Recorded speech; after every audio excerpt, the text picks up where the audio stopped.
Hi guys, happy Friday. I am so excited to be here. I don't feel very good. I'll be honest, I don't feel very good. I think it's a cold or it's these allergies or something. Me and Jack are faced with something right now, but not feeling too hot. Feeling better now that I'm here to read. I'm going to read 2 chapters today. I'm going to post them separately. I'm sorry, I don't know what happened with chapter 20. It posted as private for some reason. So it posted, but none of y'all can see it.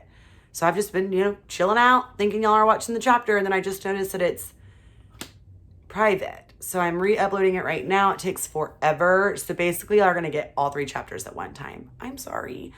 But yeah, I'm going to move on to chapter 21, and then I'll post that, and then I'll also be posting chapter 22. We are back to Pax now. Chapter 21. Pax watched Runt all night and into the next day from a bush not far away. He left only to soothe his burned lip in the cool river mud and make a meal of the small fish he'd found lying on the bank. His sense of smell returned, and whenever he woke from a fitful doze, he sniffed for Bristle and Runt to reassure himself that they were still alive. Bristle had dragged Brush to the fallen tree to shelter her brother and curled her body over his to keep him warm.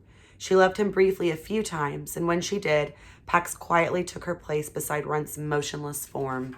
He was there when Runt finally woke with a whimper. Pax nuzzled Runt's shoulder to comfort him. Runt lifted his head. His eyes were clouded with pain and fear. He cried out again, and Bristle, who had been hunting nearby, trotted back to him. Pax pulled back, respectful, but Bristle merely settled herself alongside her brother, her cheek beside his. Pax bent to Runt's wound and licked it cautiously, wary of Bristle's reaction. She watched him carefully but did not object. Pax set to a thorough cleaning of the wound.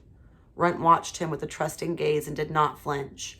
When Pax finished, he cleaned Runt's face and ears, and Bristle allowed it. When Runt had fallen asleep again, Pax stayed beside the two. Together, he and Bristle watched the activity of the camp. Although the humans did not return to the ruined part of the field, the scents were dangerous. When the wind was from the west, carrying the smell of burned land, the men seemed tense. More arrived at the camp, with more machines. At the sudden growl of an engine, Bristle jumped. She laid her head back over her brother's. I must move him soon. Humans cannot scent. If we are hidden from view, we are safe. Bristle looked from him to the men. We are not safe if a single human is nearby.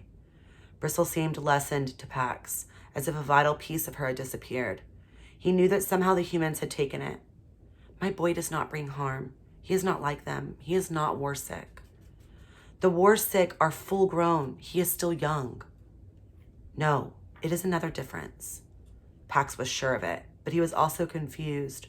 Over the past year, Peter had grown taller and stronger, and his voice had deepened. But more than that, his scent had changed. It was no longer the scent of a child. He is not young, but he is not war sick. The last day I saw him, he cared for me, although he himself was in pain. His eyes shed water. His eyes were wounded? Pax thought for a moment about the mystery of crying. No, when he is hurt in other places, his eyes shed water. It streams down his face. I think the pain is relieved by the flowing water, but his breath, he gulps for air as though this pain water may be drowning him. The vixen bent to lick more dried blood from her sleeping brother's haunch.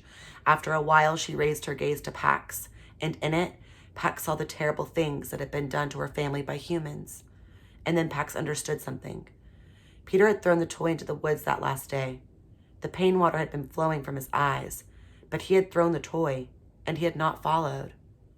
My boy is not war sick, but he has changed. He is now false acting. Oh no. Oh no. So Pax is realizing hey, he tricked me. He threw my toy and then he didn't stay there. He left me. Oh no. So Pax is starting to second guess Peter now.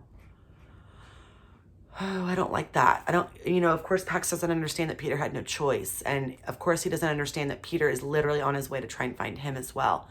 So I hope this does not change Pax's track to finding Peter. Or I hope this does not change his opinions of Peter. This is a big turning point in the story for our character of Pax.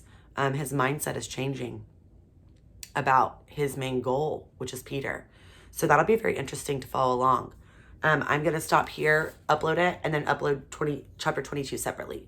Be back.